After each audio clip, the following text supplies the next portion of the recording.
The 2018 midterm elections will be remembered for a long time. A record number of people voting, long lines at many locations, and broken ballot boxes making the lines even longer. My guest to discuss what all this means is election attorney Howard Grobart. Thanks, Sam. And I got it right. Yeah, you got it right. Let's begin by talking about these changes in Albany. Well, in one way, I think Democrats are very happy. But in another way, I really wonder if the Democrats in Albany are all that happy. Certainly the ones in the state Senate are. But there's a price that comes when you control the Senate and the Assembly and the governorship. And that price is accountability.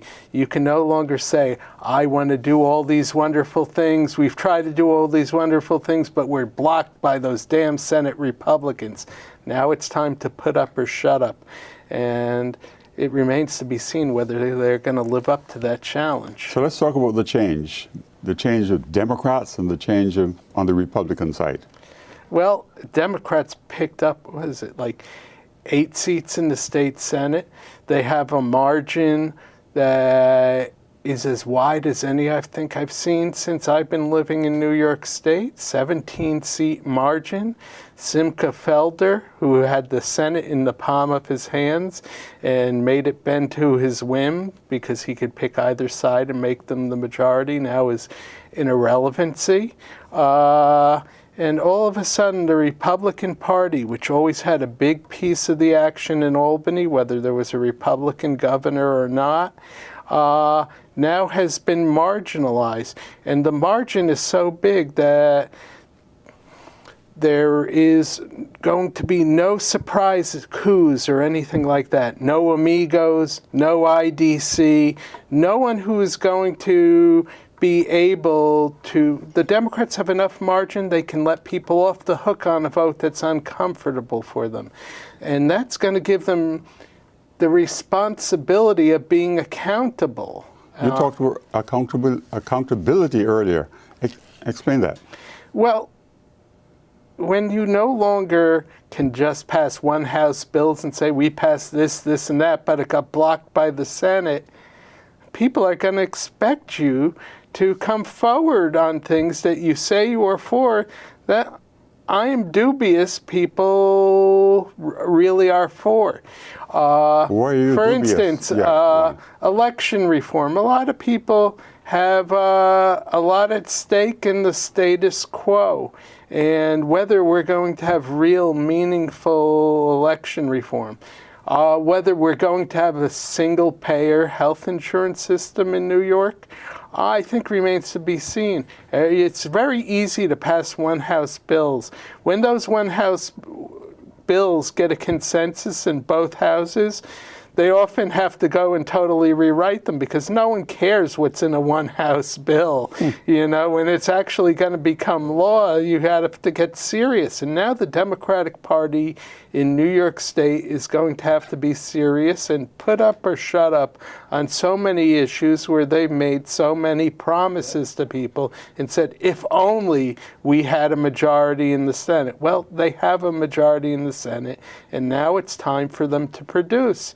And I think whether they will produce in the ways they've been talking about remains to be seen. You talked about election reform earlier. In fact, you talked about it twice. Well, there are all different sorts of election reforms people are talking about. No excuse absentee voting, early voting. You know, you have to jump through hoops to get an absentee ballot in New York. There's only certain reasons you can have one. I mean, people do lie. There is no early voting in New York. There are most states have either one or the other. New York is one of the few, if any, states that has neither early voting or no excuse absentee balloting. And it discourages the process. A lot of people want to make changing enrollment. We have a terribly long time to change party enrollment. I don't necessarily think that's an awful thing that people have to wait somewhat, because especially in the smaller parties, there's sometimes an incentive to do a little party raiding. You know, Republicans decide, hell, I'm going to participate in the Democratic primary and cause trouble. Or, you know, it's happened before. People try to take over the Conservative Party in some county and make mischief. Do people in Brooklyn really care? I think people in Brooklyn really care, for instance, about the ability to change enrollment. A lot of younger voters don't tend to affiliate with parties, and they learned their lesson during the Bernie Sanders campaign when they went to vote for him and showed up on primary and told they weren't enrolled Democrats and couldn't vote in the Democratic primary. It's not a majority by any means, but I think a lot of people do care. A lot of people think it should be easier. And while there are some reasons why there is a waiting period before there's a time before an election before you can change, you know, we have an extraordinarily long period of time, and there's good arguments to be made that it should be shorter. And I could go on. Changes in the way boards of election are formed. But you're an election attorney, so you would know. Well, as an election attorney, I have no real incentive to tick off people at the Board of Elections who I might have to deal with from time to time. But I think everyone can think of things they would like to change about the operation of our election system in New York. Let's talk about the propositions. Well, we had There are so many people who never even bother to answer those. Well, they didn't turn over their ballots, but a lot of people did turn over the ballot, and the ballot was 2 pages, and that caused some problems along with wetness. But we had 3 propositions. Proposition 1 was about changes in our city campaign financing system. And there were good things and bad things in it, I thought. I thought increasing the amount of money the city would match in matching funds and increasing the amount by which it compounded them was on balance a good thing. On the other hand, in some ways they made it more difficult for candidates. They put a lower cap on the amount that you could raise from an individual donor in order to be eligible for matching funds. And the problem is the people who have the ability to raise larger money that's permissible under state law and opt out are going to be able to raise that money nonetheless. And it's going to make candidates spend more time on the phone talking to more people to raise that money. And I'm not necessarily sure, even with the good things here, getting money to candidates earlier, which has a plus and a minus to it, and the raising the amount the campaigns will be matched, that it's necessarily a positive. But I saw arguments on both sides. We had the second proposition for Civic Engagement Commission. I'm not sure even the people who authored it knew what that was, although it seemed to encompass a lot of functions currently done by people other than the mayor and put them basically on the control of the mayor, which looks a bit like a power grab. And the third is community board term limits, which I happen to oppose rather vehemently. I published an article on it in City Limits. I think the real impact community boards have, to the extent they have it, and I am a board member, and I'm not affected by any term limit that could come. I'm a new board member after a 10-year hiatus, or more than that, is community boards can shake the land use process, and they most effectively do so when they have members who have expertise in land use and institutional memory of what's gone on before and the history of what's happened in the neighborhood. You know, developers and land use lawyers don't have term limits.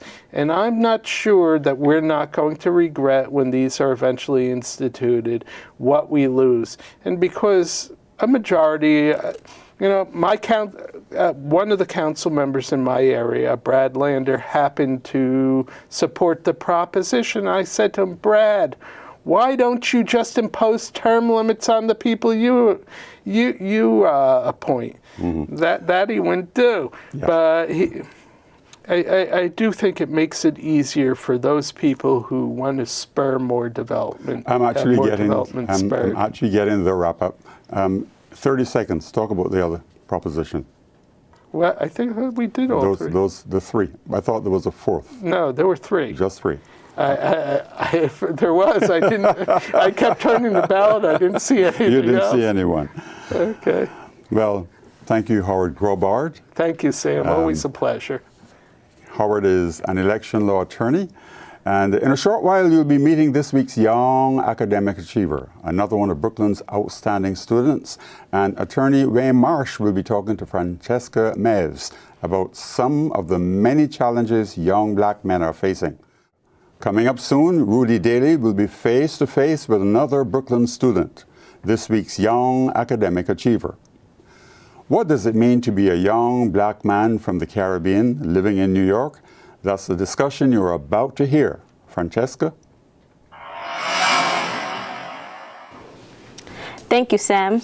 Today we're going to speak with a lawyer that I believe that is bringing back a good name for lawyers. He has a practice that is focusing on humanity and ethics. So let's speak with him.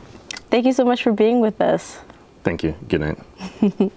All right, Mr. Wayne Marsh. Correct. Could you introduce us?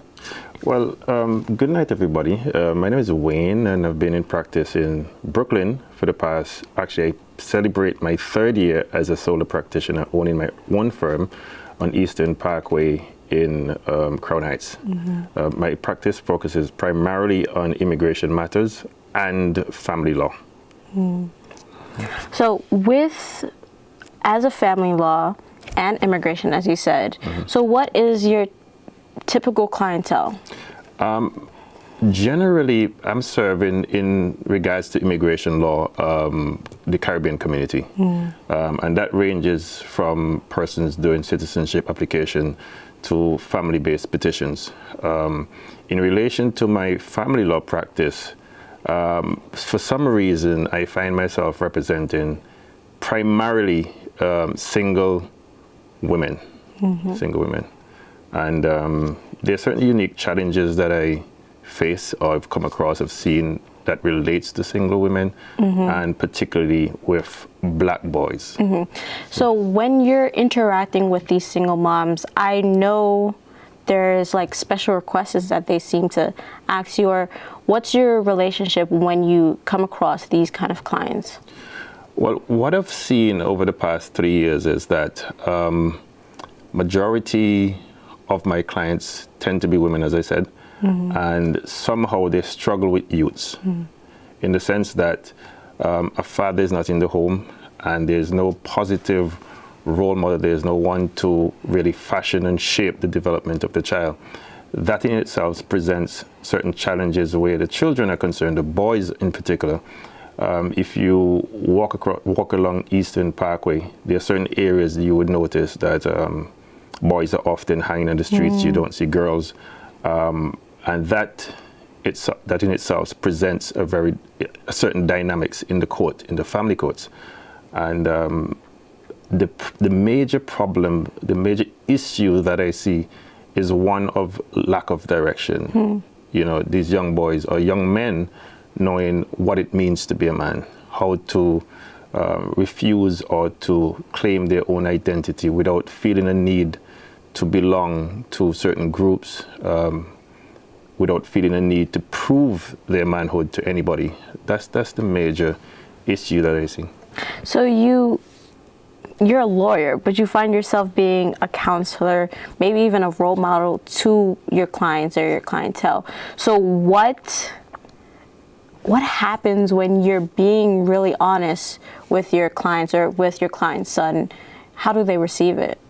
Well, I see myself as, or my practice as one that tries to adhere to certain ethical principles. So, for example,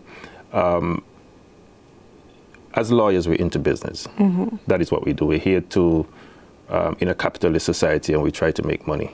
But there's an ethical obligation as to how do we balance the need to make money versus trying to present a service that reflects the interests of our clients. And so I see my role as one of being totally honest with the client, of trying to encourage the parties to not make an issue one of a fight, but to try and settle issues, especially in a family context.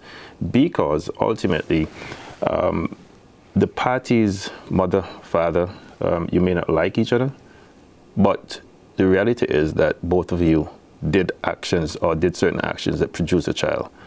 So And, has there ever been a time where you've been really honest with your clients and they no longer needed your legal assistance anymore?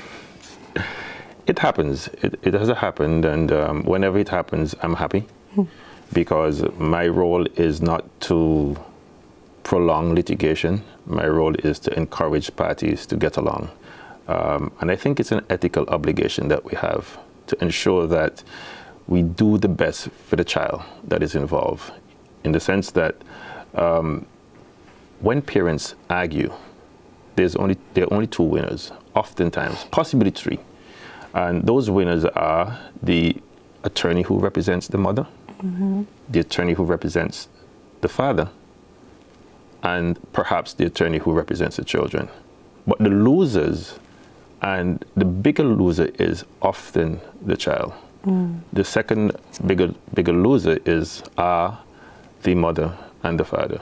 So therefore, you want to make sure that you encourage these parties to act reasonably. Have you ever encountered a role model such as yourself? So what really motivates you to do this? Have you seen someone else do this, or you just... I grew up in the Caribbean. At age 15, thereabout, my father committed suicide. For your loss. Thank you. And I've had to learn to overcome that. I've had to learn to understand what it means to be a man, more or less on my own. Fortunately, however, my father had laid the groundwork for my development. So at that point, I'd gotten to the age where I did not believe that I needed anybody's approval. Unfortunately, for a person who is growing up or a boy who's growing up in a household where there's no man around and there's never been a father figure around, he faces a unique challenge. And his challenge is not having any concept, any idea as to what his role or how he should develop himself as a man. Many times, strong, and we heard this term, strong black women, and we would think that, we don't need a man.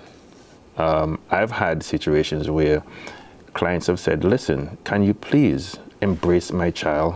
Can you please show him that there's somebody as a man who's not necessarily trying to get an advantage from me as a woman? To let him know that he can open up to somebody. He can refuse to think that he has to be on the block, to refuse to think that he has to do the things that his friends are doing in order to prove his manhood. So I've definitely had those situations there, and to the extent that I can, I do, because at the end of the day, I know for a fact what growing up as a Boy Scout did for me. I always had very positive role models. My father was a very positive role model for me. Unfortunately, not all of us have that, or have had that blessing. So I do try to see myself not only as a person who is an attorney, but I also try to embrace boys in particular. I recall being in school, and I would often, especially because I studied in England, and I recall being in school and noticing that I'm in a class. One Saturday, I remember being in the library at the University of London Institute of Advanced Legal Studies, and I counted 7 male students, 7, and there were 25 women. And I said to myself, this is a crisis. Because what it means is that we are setting up a system, or the reality is such that these 25 women or 20 thereabout women are going to be searching for husbands somewhere down the line. And if our men are not there, if our boys are not there with them, what are they going to do? So what is something that you can tell us or tell Black boys today that can just keep them on the right path? It's okay not to be okay. It is okay to admit that you're not doing well. It is okay to be vulnerable. There's nothing wrong with recognizing that, listen, I need somebody to guide me, I need somebody to speak to. And one thing I believe that we should be telling ourselves as single parents, especially women, is that we can't do it on our own. We need peer groups, we need to be honest with ourselves, and we need to find ways of engaging. Thank you. Yeah. Thank you so much for being with us. And it seems like you're very insightful, and you're using so much of your experience to help the next generation of Black boys. And it's really appreciative, and it's very, very humble of you to do that. Thank you, and thank you. We had that great interview with a friend and a very humane attorney, and thank you so much for being here. Back to you, Sam. Thank you, Francesca. We are so proud of some of Brooklyn's middle school and high school students that we invite them to tell you about their work inside and outside of the classroom. Rudy? Good evening. I'm pleased to be joined by one of our young academic achievers, Melvin Mason Balbuena. Melvin, welcome to Young Academic Achievers. Thank you. Tell us a little bit about yourself. Where do you go to school? I go to school at Brooklyn School for Music and Theater. And what grade are you in? I'm a senior in high school. Okay. And how old are you now? I'm 16 years old. You're 16 years old and a senior in high school. That's pretty awesome. Must be doing a lot of good things. Tell me, what kind of classes do you have at BSMT? We have our traditional Common Core classes, so we have English, history, sciences, maths, and then we also have our theater or music classes, along with ballet and other dance classes. Do you do any of these classes? Do you do ballet, dance, and anything? Yes. What do you do? I'm involved in the theater class and in the ballet class, and then I take my regular Common Core classes as well. So you dance? Yes. All right. That's not one of my talents, but yeah. So tell me something. So how are you doing in school? I'm doing pretty good. What's pretty good? 95 GPA 4.0. Okay, that's awesome. Yeah. And you say you're a senior, right? Yes. So what do you plan to do next year? I plan to enroll into college in January for a spring semester, and I plan on becoming a commercial marketer as one of my careers. Did you say you plan to graduate in January? Yes. Okay, that's awesome. So you're looking at colleges now. What colleges are you looking at? My top 3 choices right now are NYU, the University of Vermont, and Emerson College. Yeah, all schools that have really good media programs. Did you apply any early decision? No. No, okay. So tell me some things about what your life is like at BSMT. So I get to school on time every day. Something a lot of kids struggle with sometimes. So I get there on time, I greet my professor, and I get straight to work. Then I go to my second period class and do that on repeat all day, every day until 8th period. Okay. So do you do any other activity in school other than the dance and the academics? I'm also involved in my student government association. What is that? So it's SGA. We're a group of kids and staff, Mr. Daly, who sort of help administer the school and make sure that everything is running smoothly for staff and students. Okay. What else do you do? Do you do anything else outside of that? Yes, I help tutor kids because last year I got the highest grade on the U.S. History Regents, so I helped kids with that.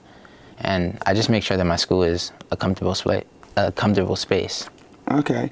Tell me about some of your interests. You spoke about dance. So do you do anything with that on the public level? Do you go out and dance? What do you? besides dancing in the shower, I don't really dance much, but I do act. That's one of my very important passions to me. So I act a lot on a serious level. Okay, before when we were talking, maybe you told me you did some PSAs. Tell me about that. What do you do PSAs on? So I do public service announcements on gun reform. I also do them in school just to help the school. Anything that needs to be said in school, I say it on the speakers. Anything that anyone has questions on, they come to me and I speak to them about it. Just simple stuff like that. Okay. What you spoke about gun reforms. Why is that important? New York City, especially in the impoverished neighborhoods, gun violence is a very prominent issue, and I'm trying to find ways to sort of lower the crime rate in those neighborhoods, especially the gun violence ones, because those do a lot of harm. Oh, okay, that is excellent. Do you join any groups outside of school that relates to gun violence or any other community things that you want to share with us? Well, I'm trying to start my own group and sort of take initiative there and help the community in that way. Okay, so you said you're going to college. You're very well on your way. You're 95 average and everything that goes along with that and the community thing. So you plan to bring some of these things to your college as well? Yes, of course. So you're looking forward in January? Yes. All right, so it was great talking to you here on Young Academic Achievers. My pleasure. And we're looking forward to hearing more about your career. Thank you. It's awesome. Back to you, Sam. Thank you, Rudy. You also heard from election attorney Howard Grobart, attorney Wayne Marsh chatting with Francesca Meves. You can watch this program on our YouTube site, youtube.com/Brooklyn45TV. Please visit our Facebook page, like us, and post your comment about anything you just heard there, or on our Snapchat page. On behalf of our Brooklyn 45 team, I'm Sam Tate.